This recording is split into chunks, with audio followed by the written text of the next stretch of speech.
The journey from Nazareth to Bethlehem was about a 90-mile journey. A 90-mile journey that probably in the first century took about 4 to 5 days to make in average conditions made by the average person. And of course, the reason that we're even talking about this journey is because of a man named Octavian. Now, you may remember tales of Octavian because about 30 years before the events of Luke chapter 2, Octavian had a famous battle with Antony and Cleopatra. Of course, Octavian wins the battle and he becomes the emperor of Rome. And as emperor of Rome, he is given the honorary title Caesar Augustus. And Caesar Augustus literally becomes one of the most prominent, one of the most powerful and important men in the entire world. We're talking the entire Mediterranean Sea, almost the entire world is under the control of Caesar Augustus. And he expects everyone to do exactly what he said. So during his reign as Caesar, he issues a decree. And in this decree, he states that he wants to take a census of the kingdom. And so he tells everybody in the empire, I want you to go back to where you're from. Go back to where your ancestors are from, and I want you to be registered there.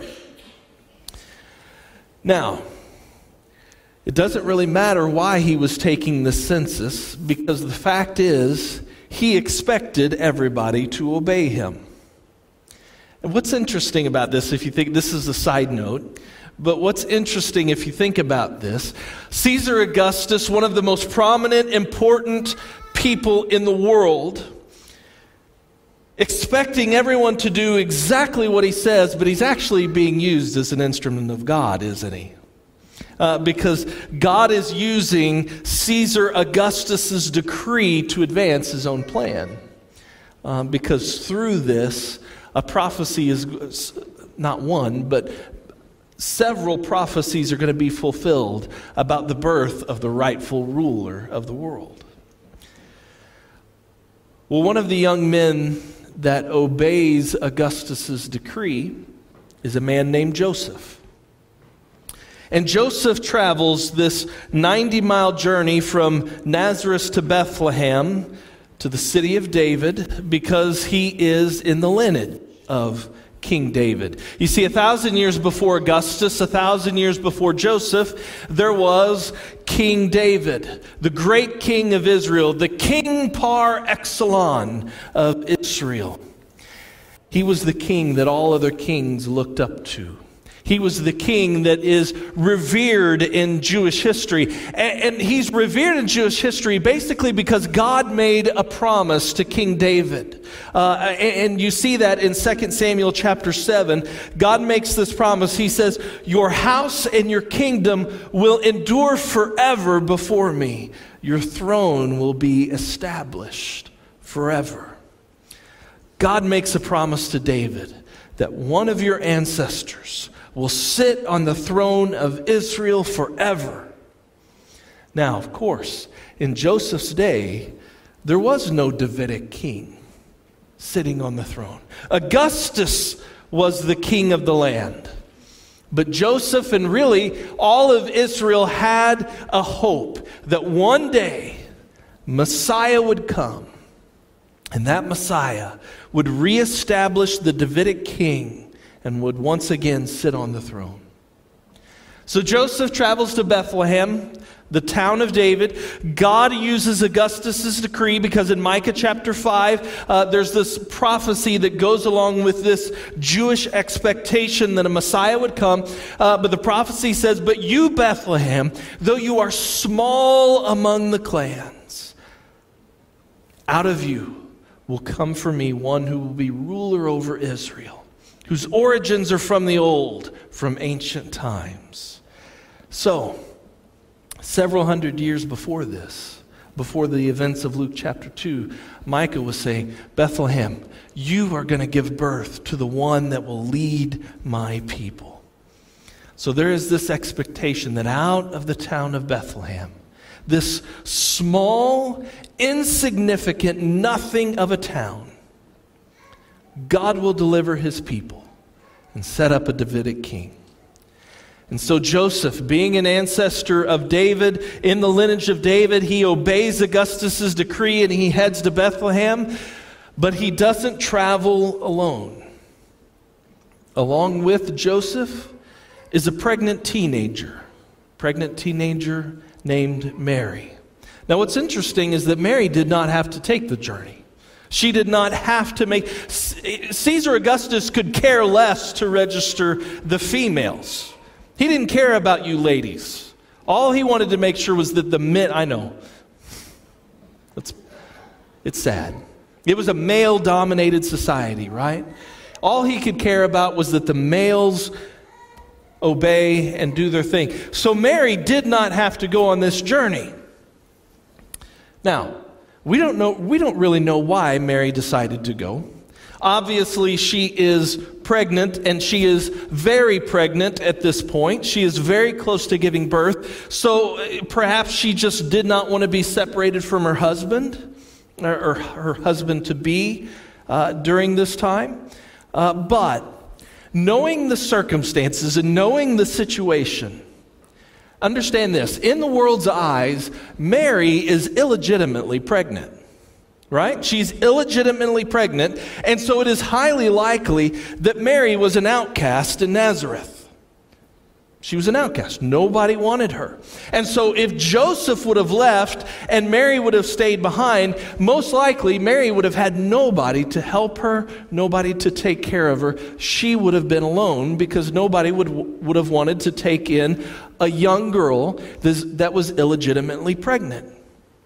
But all that being said, the reason we don't really know for sure, but Mary makes the 90-mile journey with Joseph. And no, we don't know that she rode on a donkey. And we don't know if she walked, rode on it. We don't know how she made the journey, but she did. She made the journey with Joseph while pregnant.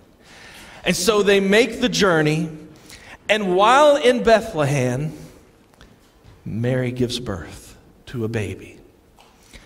And as we all know very well from the story, and if you don't know it from the story, you know it from the song, right? She wraps her baby in swaddling clothes, and she places him in a manger. Now, how many of you know what a manger is? Okay. A manger is a feeding trough for animals. It is the place where you put food and animals come and eat. And oftentimes, unless a family was well off, here's the deal. If a family was well off, they would have a lower level to their home. And in that lower level, their animals would come in and they would actually be kind of at the lower level of their home. And that's where the animals stayed. It kept them warm at night, kept them from danger and all that other kind of stuff. But if a family was not well off,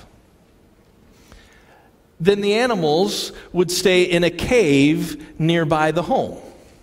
They'd stay in a cave. And so in many situations, mangers were basically holes that were dug in the ground in the middle of a cave. And that is most likely the situation here. Mary places her newborn baby in a hole that is dug in the ground in the middle of a cave. Because we know from the story that they were likely in a cave because there was no room for them in the what? There was no room for them in the inn. Now, popular Christmas stories have the scene looking something like this. Joseph and Mary, they've been on this long 90-mile journey. And because of all the walking, by the way, ladies, I don't know how many of you have experienced this, but you're pregnant and you're ready to pop, right? And the baby is holding on for dear life, not wanting to come out. What does the doctor tell you to do? Doctor tells you to walk, right?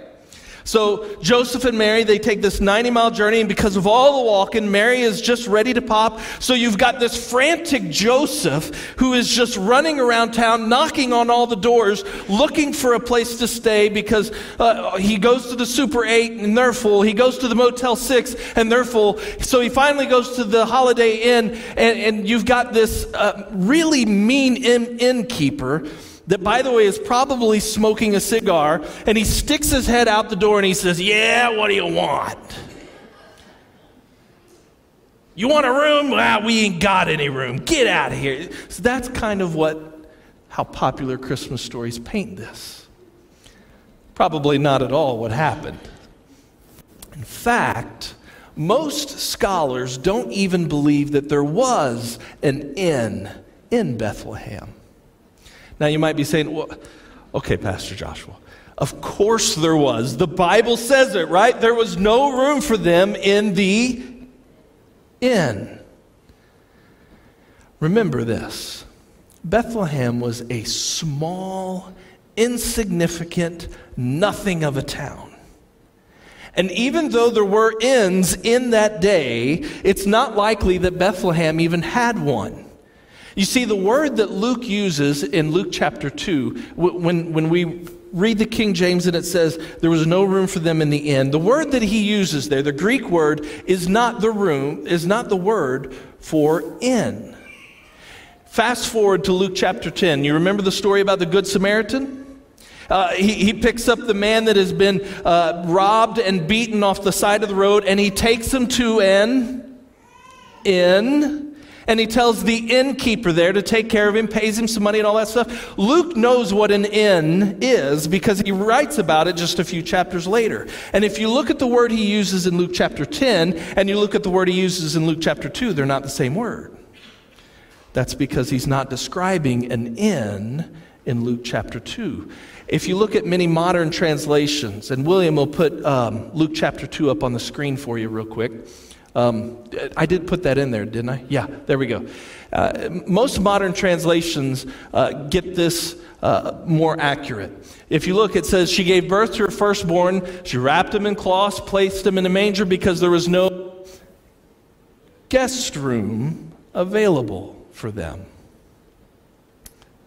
That's literally the word that Luke uses. There was no guest room available for them. So what we believe to be true is that Mary and Joseph arrive in Bethlehem.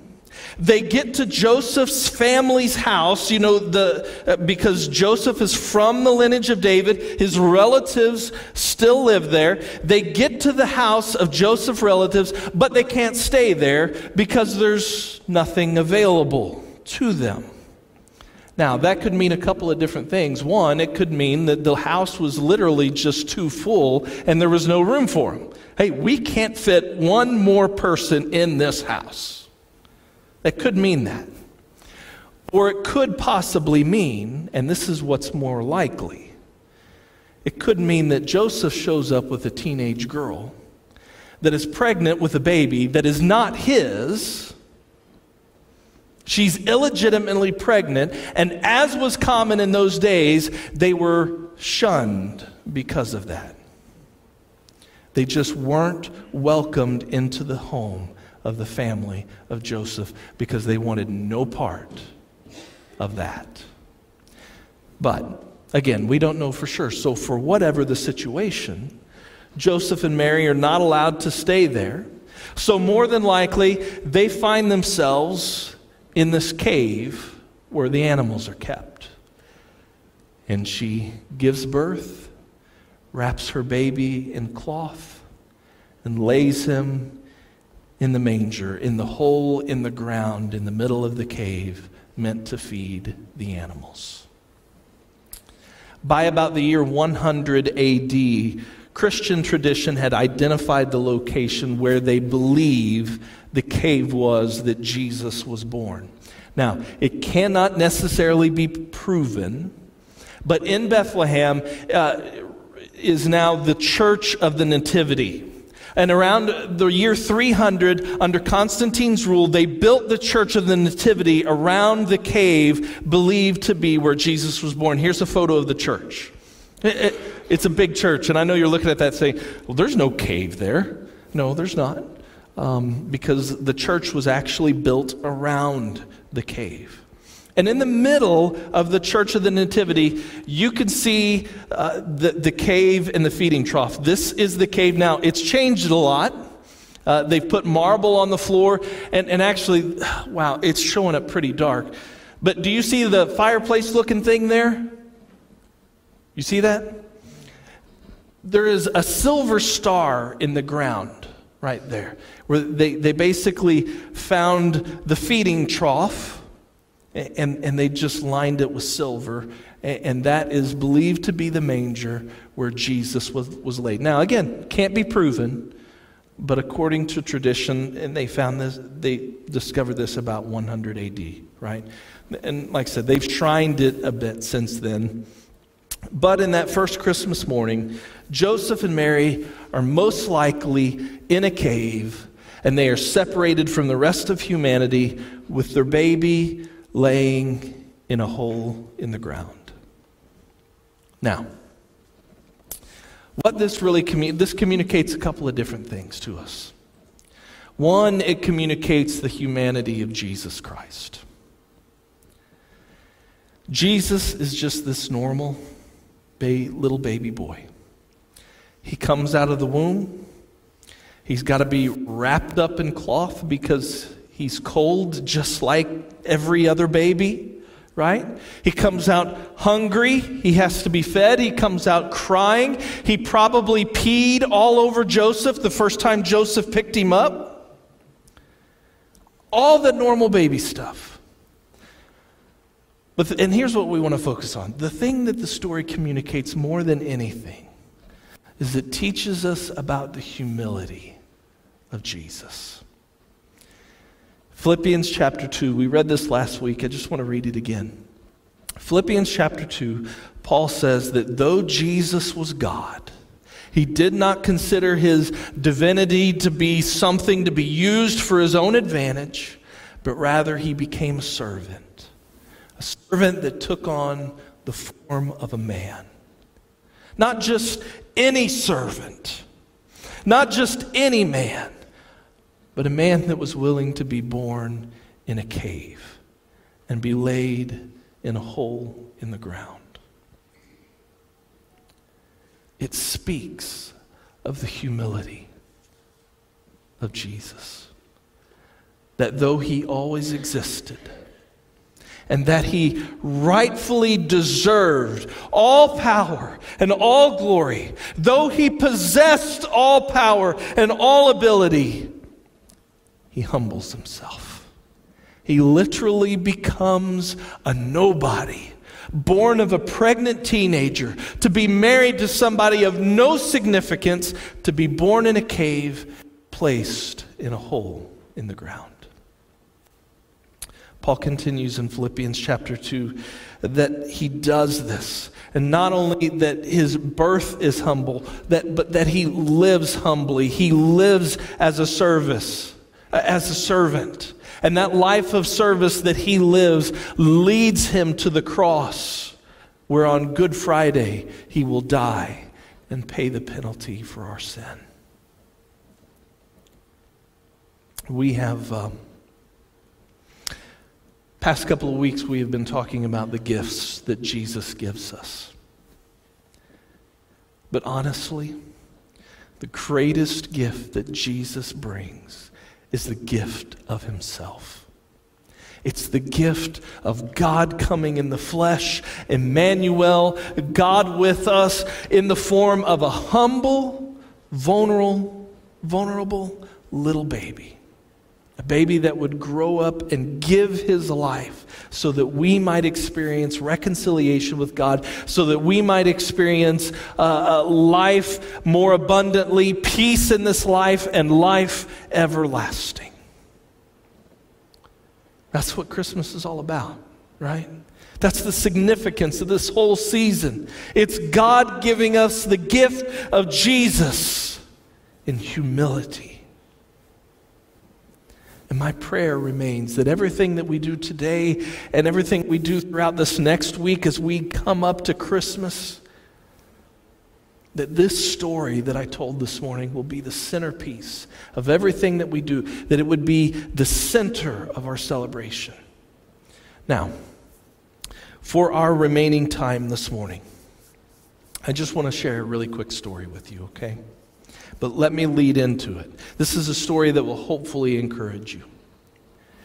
I looked back over this past year at kind of everything that I've preached and everything that we've talked about. And really, what we have focused on more than anything here on Sunday mornings is how we are shaped by the Spirit of God and how we are sent by the Spirit of God as representatives of God to our community and to our world. It's kind of what we focused on this past year. The Gospel of John has this great little story where Jesus is talking with his disciples, and he tells them this in chapter 20. He says, "As the Father has sent me, I'm sending you." Now, let me ask you a question. How did the Father send Jesus? He sent him in humility, didn't he? He sent him in humility. Jesus came in humility. Jesus came as a servant. The Father has sent Jesus to set aside his own rights, to set aside his own privileges for the benefit of other people. And Jesus says, "As the Father has sent me, so I am sending you." Go out into this world as a servant. Go out into this world humbly and make my name known. I want to share a story with you about something that happened about 10 years ago in Texas. There's a high school in Texas called Gainesville State. It's the home of the tornadoes, right? But Gainesville State is unique because it's actually a maximum security facility for youth. These are all boys that have committed felonies. And so we're not talking about just trespassing. These are boys that have committed assault, armed robbery. They have committed battery. These are all, big-time felony crimes. So they wake up every morning in jail cells, and they go to school in jail. And if these boys do well academically, and they do well in terms of their behavior, right? They have a chance to play on the Gainesville State football team.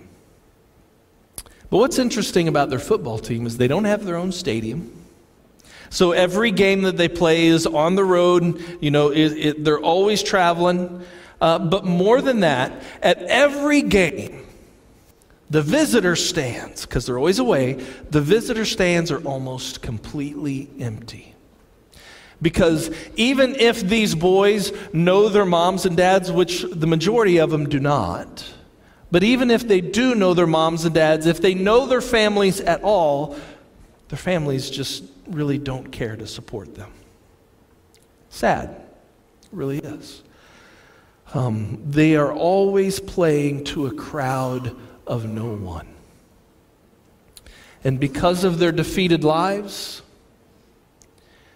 and because nobody is there to support them, they very rarely ever win a game.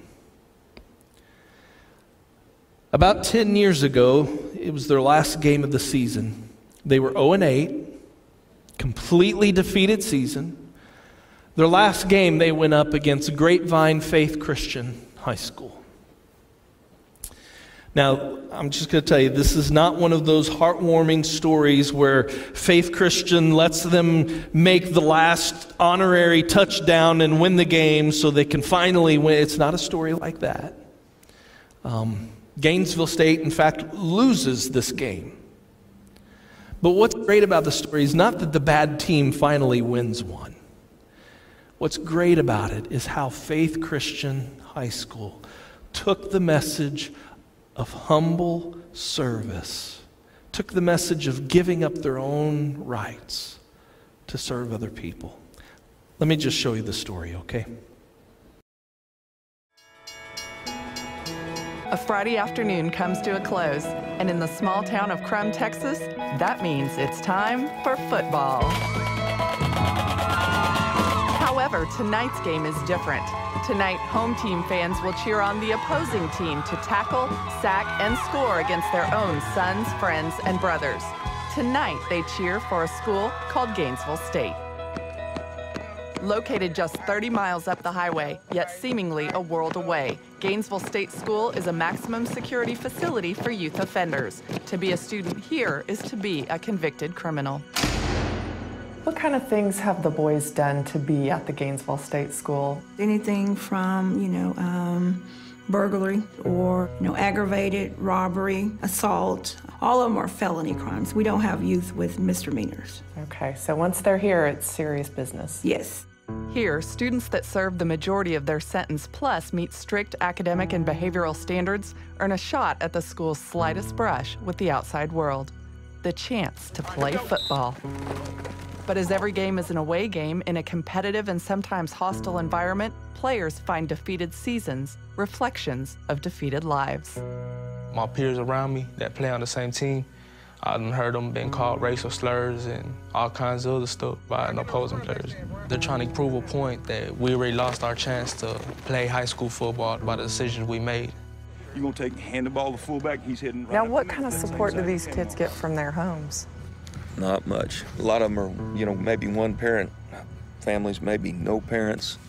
They weren't given the chance of having a mom and dad at home. And that's a sad thing.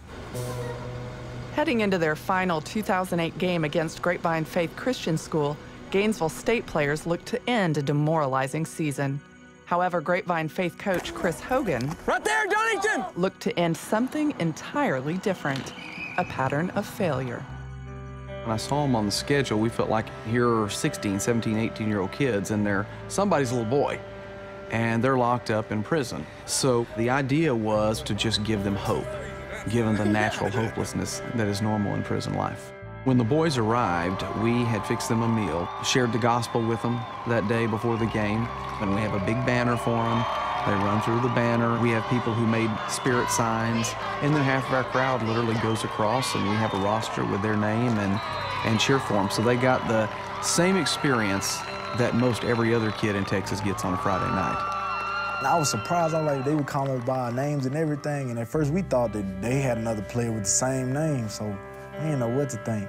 It was just, I don't know, it was just something I felt like God was just touching upon all of us and letting us know that there's people out there that care about you.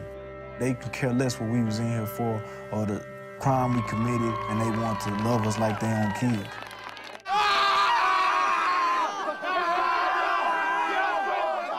In the 2 years since Coach Hogan and Grapevine Faith's display of encouragement, others have stepped up on their own will to continue the effort. Tonight, it's Crum volunteer youth leader Brenda Kirk. When I initially started, my plans were to invite the other churches in town to just sit with our church on the visitor side and cheer for the boys. And it just got a whole lot bigger than that really quick. Man, I tell you what, those kids, they don't get a lot of support. They would really appreciate it. I know. What time is that going to be? It's a 7:30 game. When I heard about the effort going on, I talked to my boss, and 96.3 KSCS decided that we would just volunteer to help promote the event. We really just want to show these guys the love of Christ, and we want to show these boys that they matter. As word got out, a community responded. Local businesses donated pregame meals. Crum High School provided their visiting team both a band and a cheer squad. And a spirit line formed that charged up fans and players alike. That's why I'm a teacher and a coach, is to do things like this. Every day we do it for our kids right here in Crum, but to go outside of Crum and to do it for others is very special. The Gainesville kid recognized we might be wearing helmets, but there's something bigger happening. And I think what they found out was people believe in them. The kids would tell me, they were calling my name, my number, and they were cheering for me. And I don't even know those people. And that offers an encouragement to them that they have not seen, probably in a lifetime.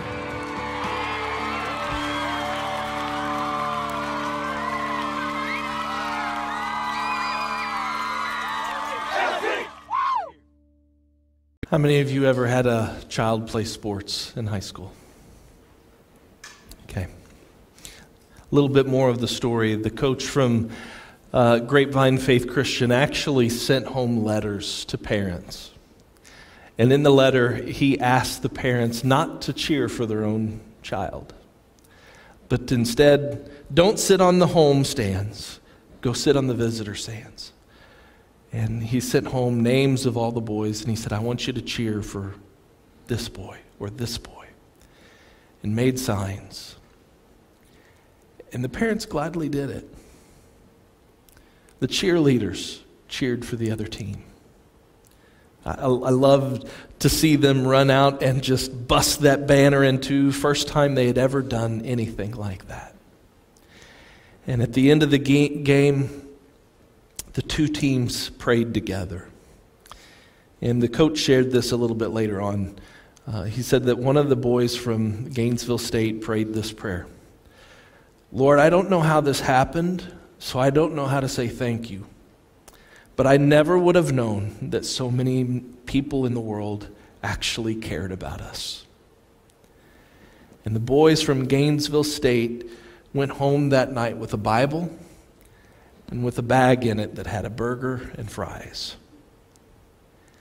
Now you tell me that that is not a demonstration of what it looks like to humble yourself for the benefit of somebody else. Small demonstration. Asking a parent to cheer for somebody else. Parents, I know you'd go to that game and you'd be like, I want to cheer for my own kid, right? Set aside your own rights for the benefit of somebody else. How to set aside your own responsibilities to give someone else a bit of hope. And I don't know if you caught it in the video, but the coach said that they shared the gospel with them. Can I tell you something? The actions of that coach, the actions of the players, the actions of the parents, the cheerleaders, the actions of this other school, their actions towards Gainesville State gave the words of the gospel power and authority because they demonstrated what the gospel says. This is a wonderful, concrete image of what it looks like to be sent as Jesus was sent. To be sent in humility and service, being at the forefront of our minds. I tell you that story this morning to challenge you and to encourage you. 1 week until Christmas is here. I'm not asking you to go out and take a Bible with you and share the gospel with somebody. I'm asking you to go out and demonstrate the gospel to someone. That's my challenge to you. How can you clothe yourself in humility and service this week? That's what Jesus did for us, isn't it? That's what he did on that first Christmas day, and we've been commissioned to go and do likewise. Pray with me.